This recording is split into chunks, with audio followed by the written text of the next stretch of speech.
Hello, everybody. Thank you for being here tonight. Welcome to Roundabout Books. This is our Thursday author series. My name is Julie, and I'm the events manager. So I just want to let everybody know, if you're coming up to speak tonight, we are recording this for YouTube, and I'll be sharing it with the Stroke Awareness Oregon team. So if you want a copy of it, we can send you that link. But we've been really liking putting all of our events up on our page. So if you saw an event on our calendar and couldn't make it, we probably have a recording of it up on our YouTube. And we want to make sure we keep the aisle open for our ADA accessibility. So, and then up here, I also have wipes that we can use on the mic in between speakers in case anyone is worried about something like that. You're welcome to take your mask down while you're eating or drinking or asking a question, but otherwise we do ask that you keep it on. And I think that's about it. We just really appreciate having this opportunity to share some information from Stroke Awareness Oregon and this awesome book that they helped put together, and to hear from some of the people who are in it. So I'm going to turn it over to Ben, and we're going to get started. Thank you. And then let me know if you need things between, so just pop that out of the stand and like hold it. Yes, ma'am. Yeah. Cool. Okay. Well, thank you guys for all coming. I guess the book was my starting point with SAO. I was brought onto the team, and initially the first question was, do I know how to publish a book? To which I didn't really say no. I just said, I'll figure out how. And thankfully, we have an incredible crew and an incredible team, especially behind SAO, to really make it happen, which ended up becoming an Amazon bestseller, and we're really excited about it. And we actually also had a piece in Central Oregon Daily earlier today about the book, so it's still gaining traction, and all the proceeds that go towards SAO go directly towards our mission of helping the entire stroke community every day. So it's been incredible, and it's really how I met our entire community. Jeff, I've been involved with you in the admin chair here and there. Kim, we have a play coming up in May, and we're super excited for that. And we actually just had our editor, Miss Ellen, walk in right now. Welcome. So, Jeff, honestly, would you like to come up and say a couple words about the book and your story and everything?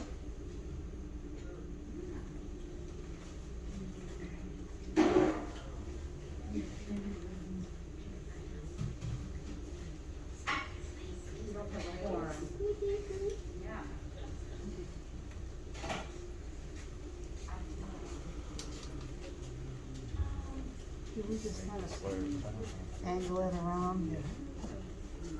On the street, right? Oh, sorry, I had to get out. I'll be your Carol Merrill. I love that. Some of us know who that was.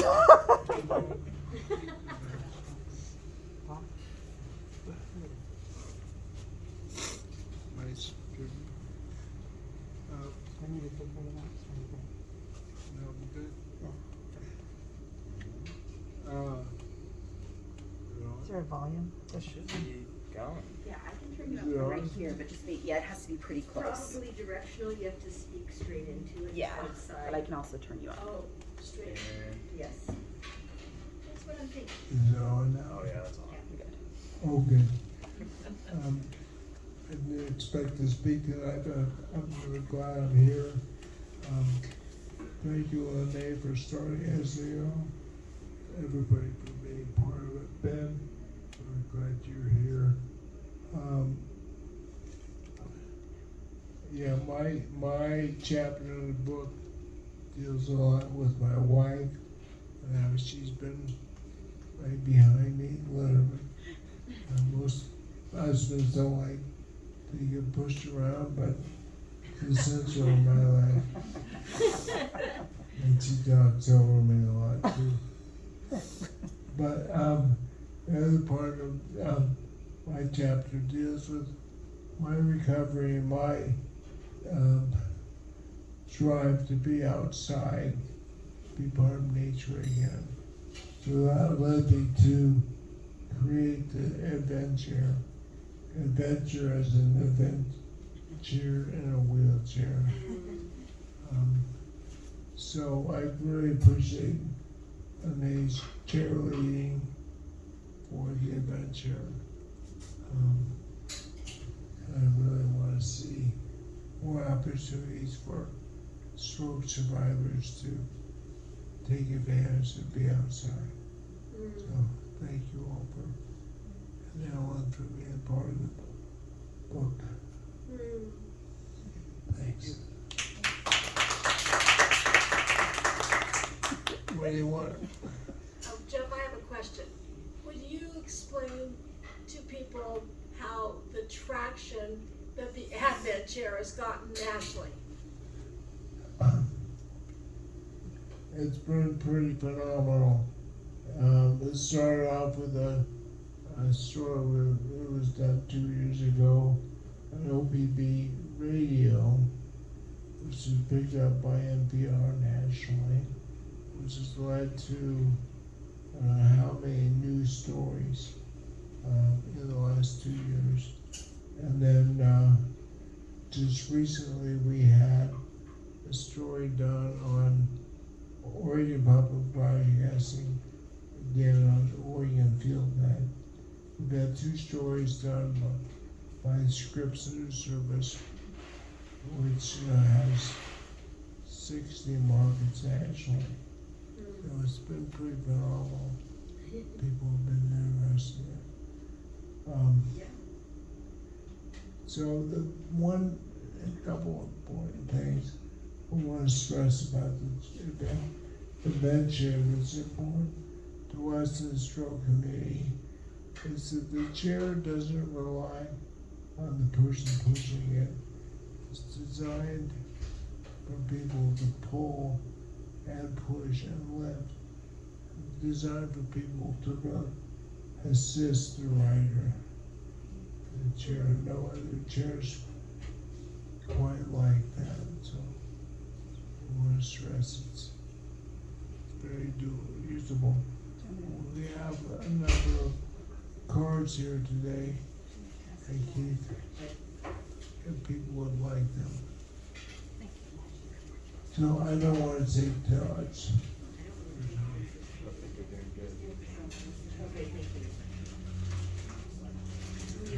Where's the chair made? Made right here in Bend. Oh, yes. By about 4 different vendors. We have everything from welders and pipe builders and sheet metal people. It's all made here in Bend. And this front wheel usually slides on. We don't have to put the whole thing. And then the front casters come up the ground. That becomes a 3-wheel alternating chair. So these will come up. There we go. So this, you can go into a motel, the ADA bathroom, Bookstore. the bookstore, restaurant. And the thing is, you just imagine the rocks you can go over when you've got that much clearance. And I can wheel them down most simple trails, but then, you get a little slope. Sometimes even people from walking next to you go, say, can I help? And you're like, okay. You meet these new people, and they go the rest of the trail with you. But you can hang on here, and this can hold his hand a little bit. They have brakes, I almost lost him on that butte just across from the museum. The old wheelchair, the handles, they're all facing backward and they come off. And you're like, oh! We do have some stories. Really, the whole thing started when we took the hospital wheelchair out to Drake Park, and it was the historical district. When you got those tree roots, boom, he's out of the chair. I mean, it was the first 15 minutes of our walk. But we're in Bend, so this convertible drives up. You got 4 not high school, but college dudes get out, and they're like, I mean, he was back in the chair before we could say thank you. I mean, it was just like, thank you. Anyway, one more thing, and that is when after he got back from the hospital, I got him one of those bedside tables, you know, because I thought everybody who had a stroke, you keep them in bed. And, you know, I mean, that's when I was growing up. People who had strokes, you just thought that they went to bed. And so I had this wheeling table. I was all excited about it, you know. And he just looks at me and goes, I am not staying in bed. Well, he told me. So, anyway, that was my version. Beautiful. Anyway, on that card, that's the website, adventure.com, and there, thanks to our coverage, some really good videos, stories of everyone. I think everybody's here now. Alan's here, Keith's here. I have one more question. Jeff, I know that those of us that relate to stroke originally assumed that this is great for stroke people, which it is. But one thing that really touched me was when you talked, I think it was at your garden tour, you talked about how this has been used for people who maybe are terminally ill but just want to go out in the woods and all kinds of issues. So it's not really just stroke. Well, just this weekend, it allowed a grandma with cancer who's in a wheelchair to go up on Horse Butte and celebrate her deceased son's birthday. And it's been used by 2 people in hospice who passed away afterwards. Hopefully, if COVID allows, it'll allow a man with myositis to go in the Camino de Santiago in Spain. Really? Oh my gosh. I know what you're talking about, the Camino. Yes, that walk, Yeah, beautiful. that one. Oh my God. So, That's a yeah, real it's, field trip. it's not Yeah. just about strokes, it's not just about spinal cord injuries, it's about older people who love the trail that their bodies are just broken. And very young children who might have CP or something. So there's also because this has an interchangeable seat, you could have a young child or teenager buy the chair young and then keep it all the way through their life.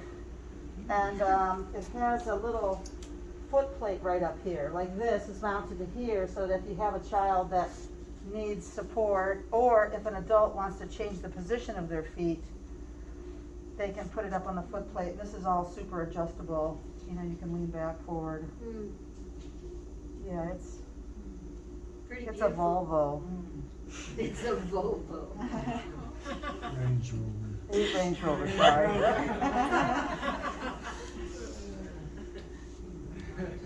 Any other questions? I'd love to talk about it. You're gonna hang around so people can come up and ask questions after we're done. Yeah. Awesome.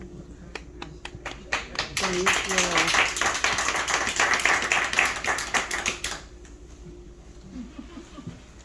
Okay. I saw Miss Kim drinking her tea or her coffee. I'm not sure if it's decaf or not, It's so I tea. think she's ready to give a little presentation. Yeah.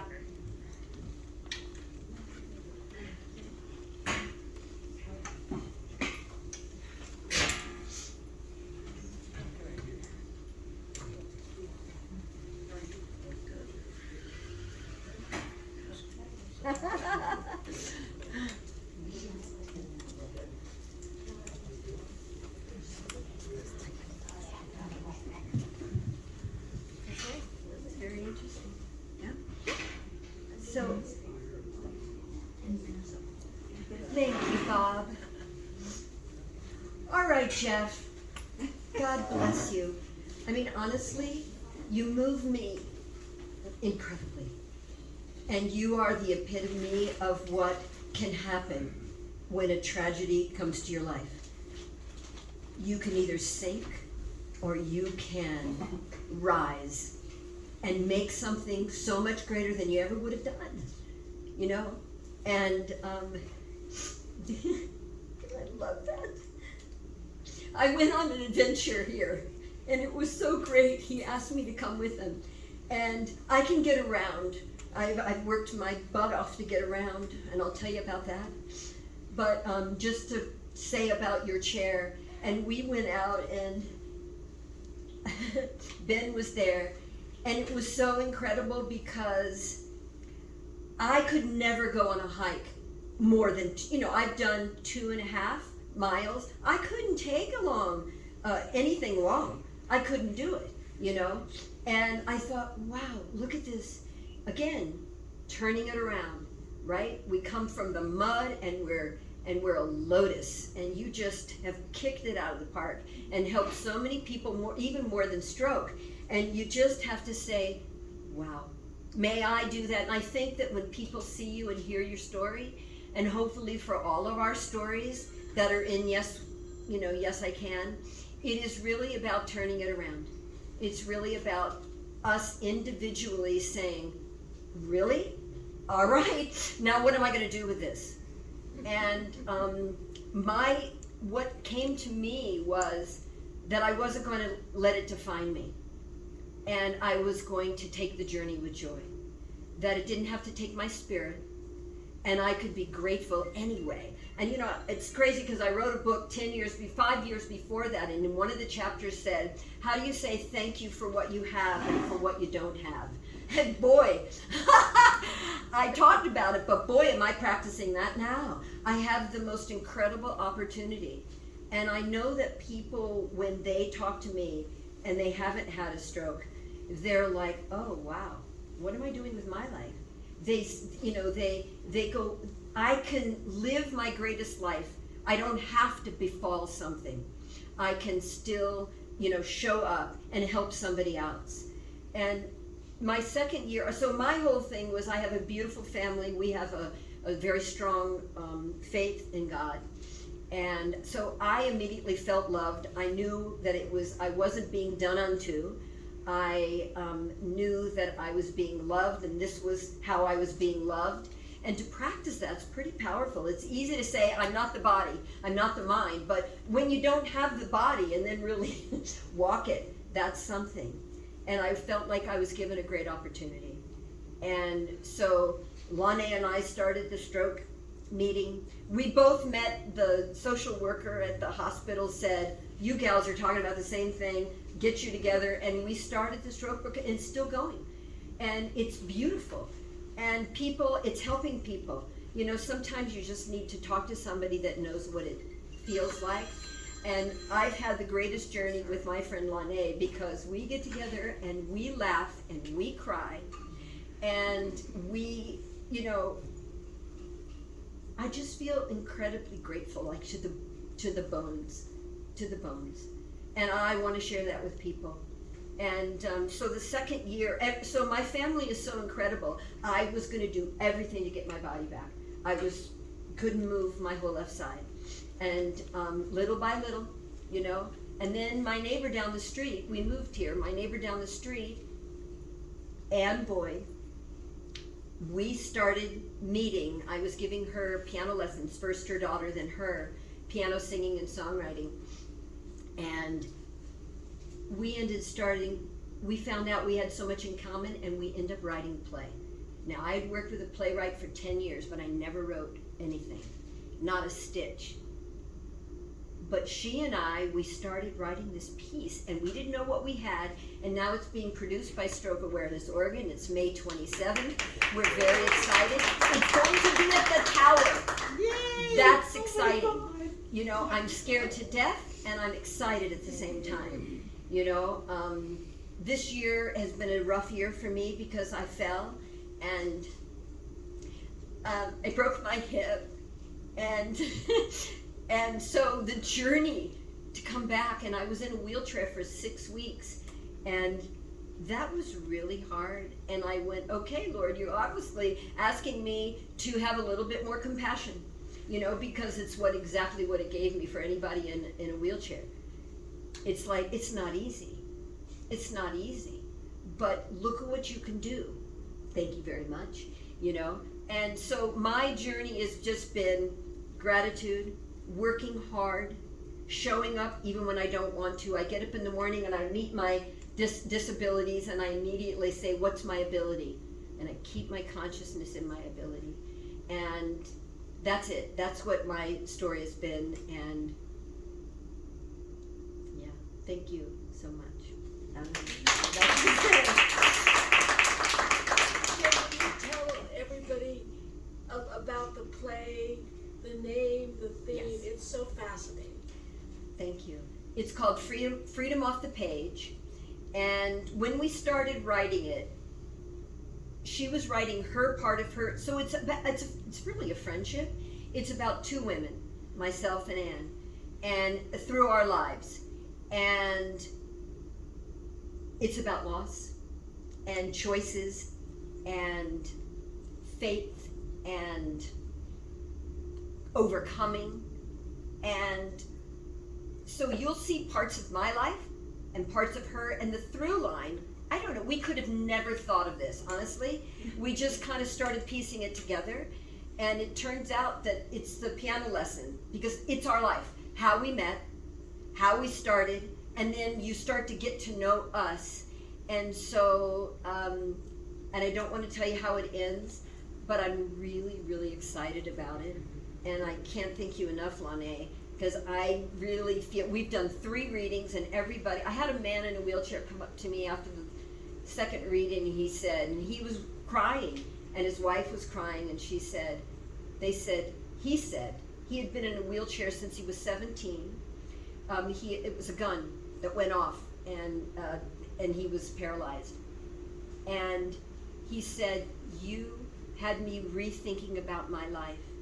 And they were both crying, and they were just, he said, I was so moved. And I'm like, oh my gosh. When Anne and I said, what we want from this play is to affect change in people, to give them, to see their lives, to relate, and to be moved. We didn't want to do anything negative. We didn't want to do anything that was, but uplifting. And I think we've achieved it, so please come. And yeah, I think it's going to be awesome. Is that good Yeah. enough? It's May what day? 27th. I know, because I'm in rehearsal for it. We're relearning our lines. We had it all prepared for May 2020, and COVID knocked it off the charts. So, yes. So the date's May 27th. May 27th at the Tower. Where? And it's going at the Tower, and it's going to benefit stroke awareness. So anybody that buys a ticket, it is a benefit. And we're looking for volunteers. Oh yes, please. At every level. So you don't have to get on stage to act. You have lots of work. Yeah. Anybody got any more questions? That's it. Thank you. Thank you, Jen.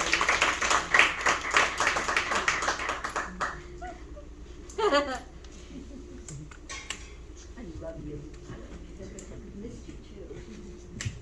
This COVID thing, are we just like over it now? We can't be, but yes we are.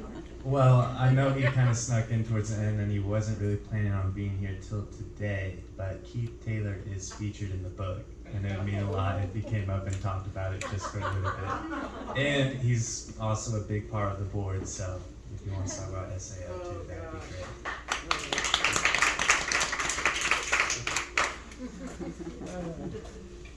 Well, I didn't show up late on purpose, but then I thought that if I did show up late, then I wouldn't have to come up here. So, gosh, I wasn't prepared at all.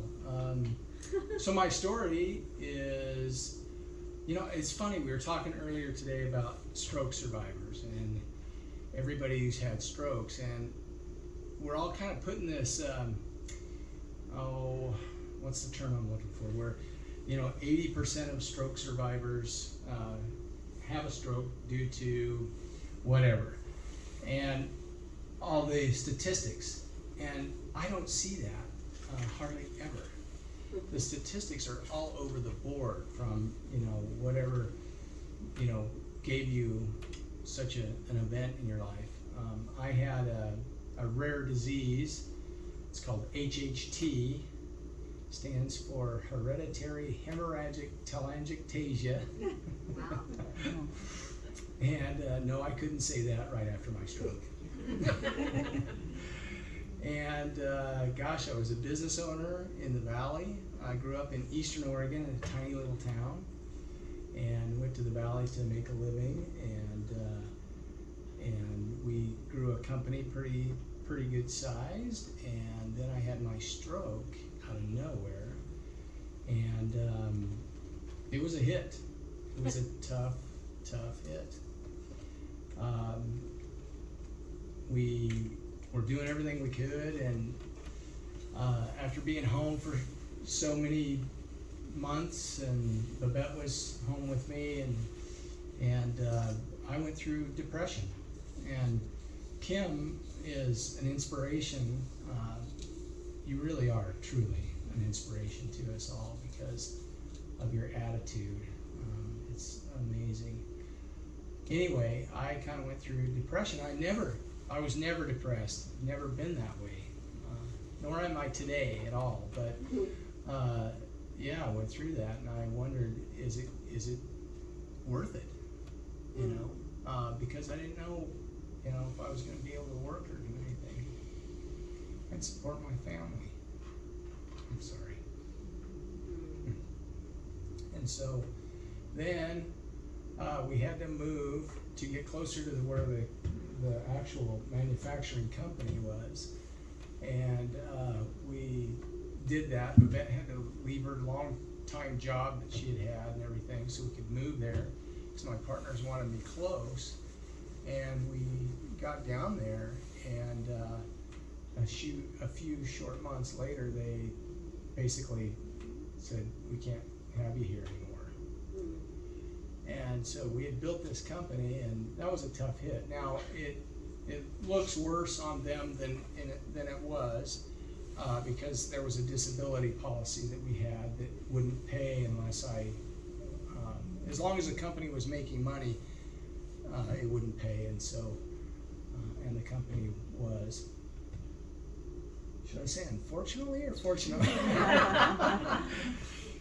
And so anyway, that was it. And frankly, I went through a tough time after that, because what do? You've been doing something your whole life. You know that you work, right? We all grew up working, and it's like, okay, what now? And so we moved, Babette and I, poor Babette. We moved all over the place because I couldn't get settled. And anyway, long story, but I'm so thankful that we ended up here and have met everybody from SAO.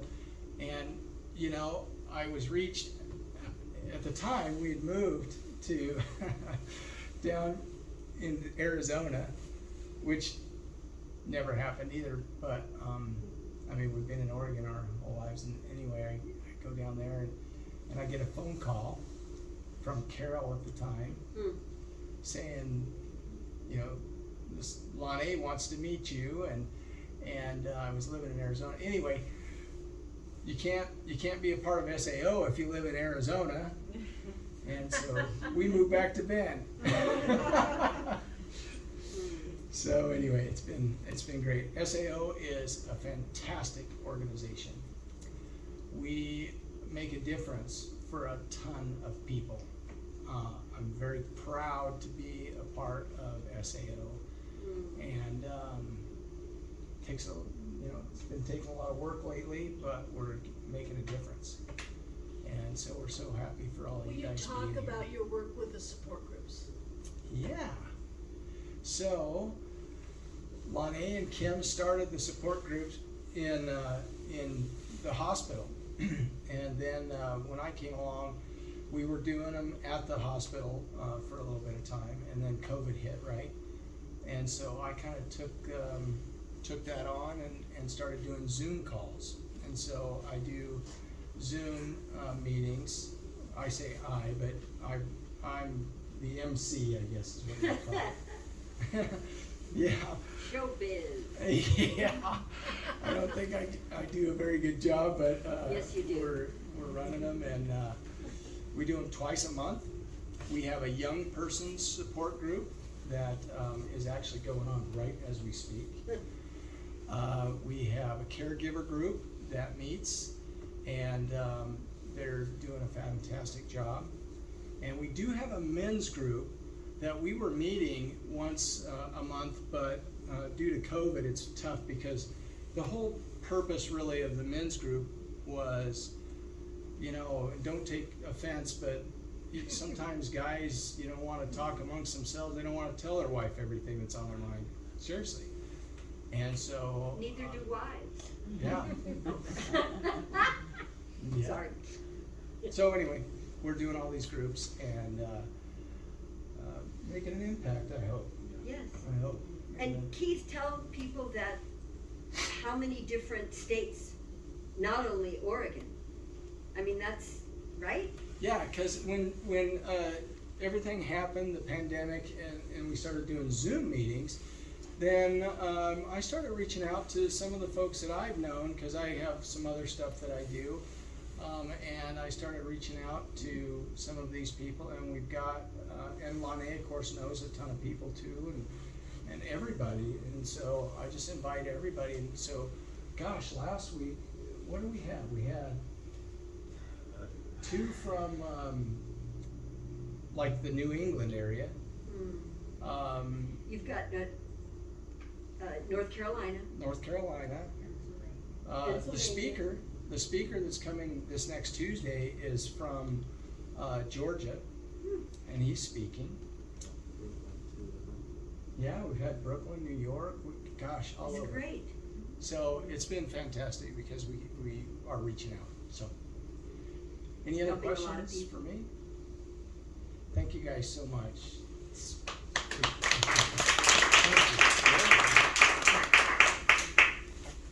Keith, there's nothing for us out You know, a lot of people joke around with this organization my age, and I'm a 25-year-old guy.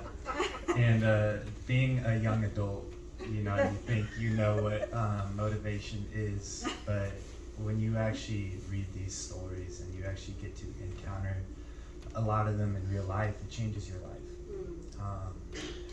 And along with that is the love of the caregivers. I never knew what love was until I actually heard what every caregiver was there for and the dedication. So I think it's, you know, hopefully we can do a second book for caregivers because they deserve that love and compassion too. Yes.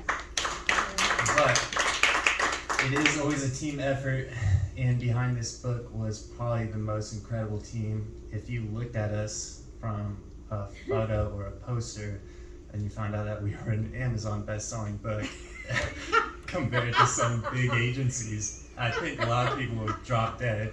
But Hey, speak for yourself. but behind the book, and really a big inspiration of mine is Ellen, and she's the editor, and I think she should speak a couple things about it.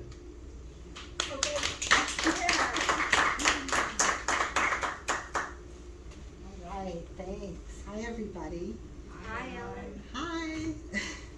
So I am Ellen Santicero, and it was my good fortune to be asked to edit the book and then to actually go on and edit it and meet a lot of people, if not in person, you know, on Zoom, over the phone. You know, I value, one of the things I value the most in my life is honesty and authenticity, and the connection that comes from that when people are honest and authentic. And then my other love, you know, as a writer, editor, and teacher of writing, my other love is words and story. And so when Lene hired me to edit the book, I say it's my good fortune because I got to bring together my two great values and loves. So let's see, we had 9 volunteer writers, which is incredible, 9 volunteer writers. And I think Lene and I were introduced about a year and a half ago, or was it something like that? And so we started assembling the team of writers, and well, I started doing that, and Lene was assembling the team of people who were to be interviewed for the book. And it was a very organic kind of grassroots, you know, up from push carts kind of project, and it was wonderful, and I loved this project, Lene. So thank you very much. Amazing to have you involved in it. Thanks. So I had my own struggles with health, with mental illness, and so I had my own sort of, you know, fight, if you will, coming back from a place that I didn't think I was going to come back from. Is this thing getting lower and lower, or is it me? Sometimes I feel like I'm going. No, it's just you. You're shrinking. It's like, wow. The other day, the doctor was like, you know, you lost an inch in a couple of years. Oh God, I hate hearing that. I know. Thanks. So I when I came to the project, I think that's one of the reasons that I valued honesty and authenticity, because in my own struggles to come back from a place that I didn't think I was going to come back from, I had to be honest. I had to be authentic. I had to be vulnerable, and I love being with people who are able to express those qualities too. And every single person that we interviewed, every single person in the book has done that work, and it was and still is very inspiring. So again, thank you for allowing me to be with the kind of people that I like to be with. So I have some questions for a few of you. So this is for Kim. So Kim, what was your first reaction when Lene asked if you wanted to be in the book? Yes. She had no choice. And no reservations? And No. Yeah. Absolutely not. Keith, how about you? No reservations at all. Yeah, none at all. Jeff? Okay, that was easy. That was a yes or no question, I guess. Okay, so for all three of you, so Kim again, has anybody said, I didn't know such and such, either about you or about stroke, after they read your story or the book itself? Did anybody say, I didn't know that about you, or I didn't know that about stroke? I haven't really spoken to anybody that I don't know that read it. So no to that. Mm-hmm. Yeah, I mean, if more people, if I met person and they said, oh, I read this, and maybe then I would be able to say yes to that. Yeah. But yeah. Okay, Keith? For me, absolutely. I've had that many times by sending the book out. I just had it this last week by a guy on the east side of the United States that we sent a book to, and he read it, and yeah. So I get that all the time. Mm-hmm. How about you, Jeff? Well, I know these three here. I've learned more about their particular stories. I knew what it was.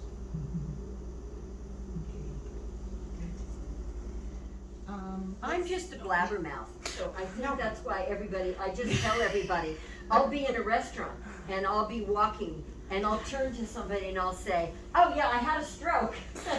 And I'm just, anybody that'll listen, I will, because I always want to affect somebody in a positive way. Yeah, nice. Oh, Ellen, I want to share Yeah. one of the stories in the book. Was a young woman that I knew. She had a stroke.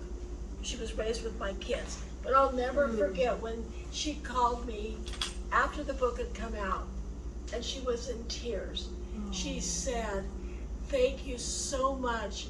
She said, "My husband knew my story.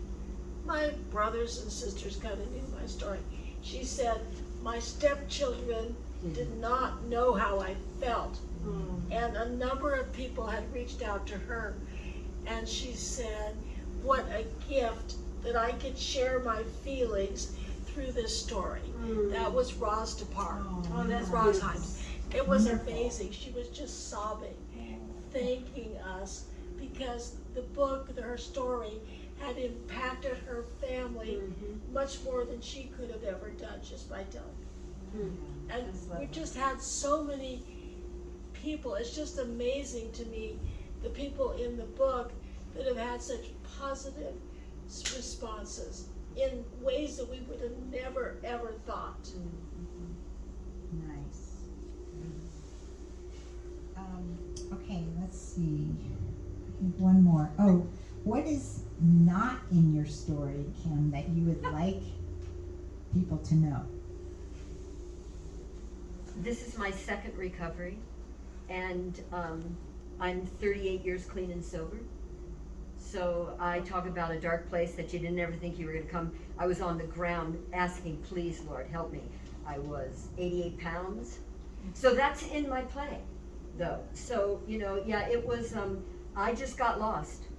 I started out, singing and dancing, getting hired all over the place. And then I went into a very dark place, came from a very loving family. But I was having the time of my life, and then I wasn't. And so when I had this, I don't know if I would have been as positive in what's going on in my life now. I don't know, because I have that story. But I had fought so hard to love myself again, because I hated myself when I got clean and sober. So you can imagine, right? So that, it didn't get in there. And it would have been nice, but I figured, you know what, it's in my play. So. Yeah. Okay, Keith, how about you? Anything that wasn't in your story that you'd like warriors and caregivers to know? What I would say is that it's a lifelong event. It's not, okay, you got through it and now everything's better and, life goes on and we're all just happy as larks. We all, everybody, not just stroke survivors, but everybody goes through issues in their life, and for one reason or another, and you have to continue to fight the fight, and you have to continue to get up every day and like Kim said, go with gusto and be happy about it. But it takes work to do that. Yes. When you get up and you can't move like you used to, or you can't think like you used to, some people have more physical ailments, some people have mental ailments, and that gets frustrating. It gets really frustrating, but you just have to keep swinging, and that's what I would say. Nice, thank you. And Jeff, how about you? Your story was rather long, so was there anything that we missed?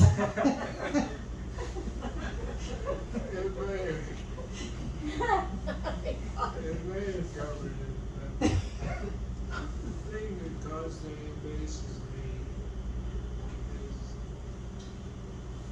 how many people I've met, new friends that I have, who've come since my stroke. And people reaching out to me that I haven't heard from for a long time. But then all these people I've met that have been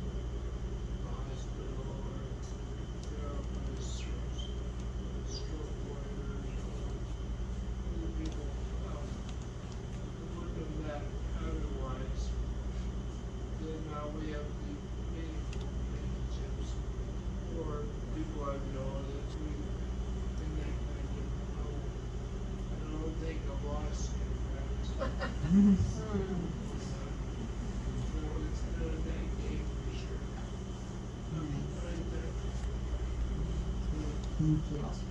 And I have one more thing, and that is we're lucky to have one of our writers with us here tonight, Robin Emerson.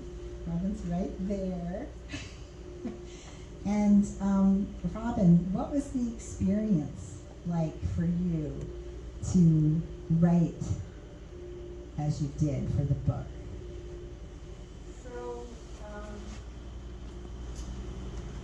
I was really excited, Ellen, when I got that first email from you about the project that Monet was putting together.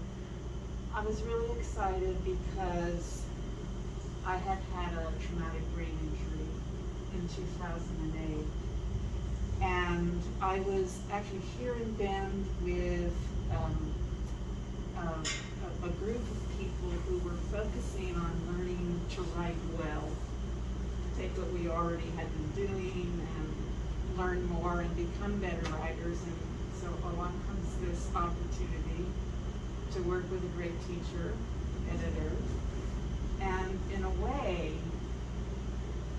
to rework my own experience of the traumatic brain injury, because there's something about the writing process, and I felt this, I think, really strongly because I was working with other people and their stories. So taking all of that and finding a way to put it together, to take the pieces and put the pieces together in a way that would reach other people, that was tremendously helpful for me. And the last thing about this is that, and this surprised me, you wouldn't think it would be surprising, but it did surprise me, and that was that each person that I worked with on the writing, I learned something from them that I didn't know yet about the recovery process. So I still carry that within me and can draw on it at times when things become a little hard. Yeah, thank you, Lene. Oh, Thank you, Ellen. thank you. Thank The team you. is just amazing. It's not me, please. Thank you. Any questions of me at this point, or Robin, or anybody else who's spoken?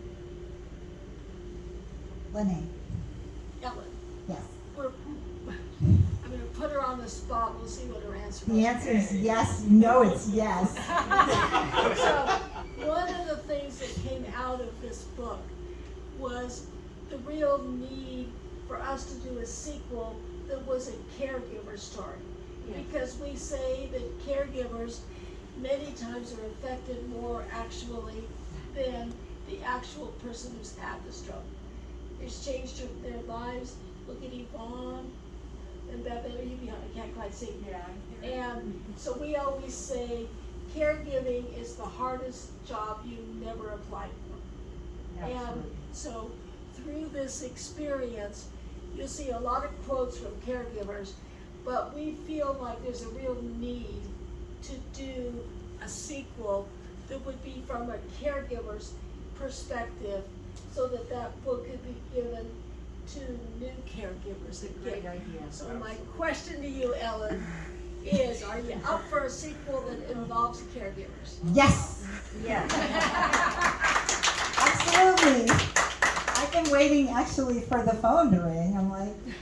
I'm expecting you to call me and go, let's do the caregiver book. So I've been sitting around waiting. Cool. Lene. Very exciting.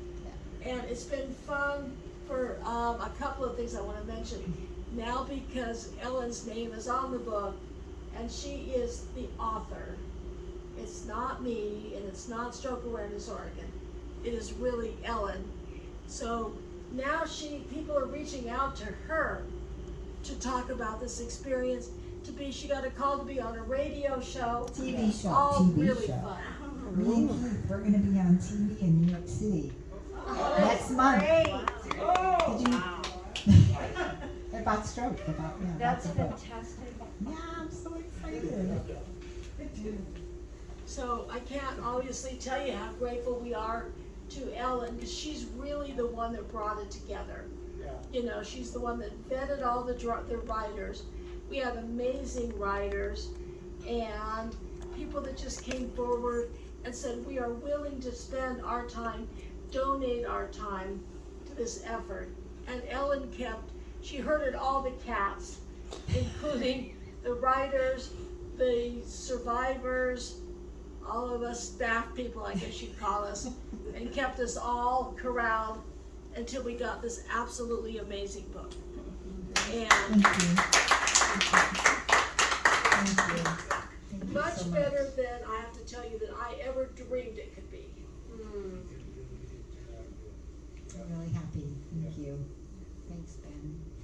Ben was awesome to work with too. And let me add one more thing, sorry. I have to keep talking. When I met Ben, which was last May, I knew that Ben was incredibly talented. I had no idea anything about whether he knew anything about stroke or anything about any of the rest of the things we were doing. But I knew he was a great fit because I learned his heart first before we ever talked to him. And so he has done an amazing job. And the fact that we got this Amazon bestseller is really all to be because of the work that Ben has done, all of the promotion. If you go home and you watch Central Oregon Daily today, as he mentioned, we have a great story on there featuring Steve Boatwright. That's all because Ben is still promoting the book, has sent out a ton of press releases, made lots of contacts. So a lot of the success really goes right to Ben. Yes, Well, Lana says that she found my heart out first, thankfully, before my sailor mouth from the Coast Guard. But I think we're wrapping up. We've been here for a good bit, so unless anybody wants to add any last minute comments. No, we can hang out and visit a little bit. Yeah. So I just want to remind everyone, if you haven't already purchased a copy, please do so, and then we can have some of the people here maybe sign those copies for you, which would be really fun. On another note, Ellen's other book is also here, which we hope will have multiple volumes as well, which is very cool. She was my first instructor at OSU Cascades when I went back for my bachelor's degree. So, really? she will be our in conversation partner for an event in April with Leslie Kirk Campbell. So, Ellen has helped support Roundabout for quite a while too. So we thank you for that. But again, thank you everybody for being here tonight. Your support of our bookstore and vice versa. I hope our support of Stroke Awareness Oregon is going to be a beneficial relationship. So please, again, if you haven't already purchased a copy, grab one from myself or Jenny, and make sure to send your friends here to let them know that we have a plethora of copies. And hopefully we'll get to do an event for volume 2. So yeah,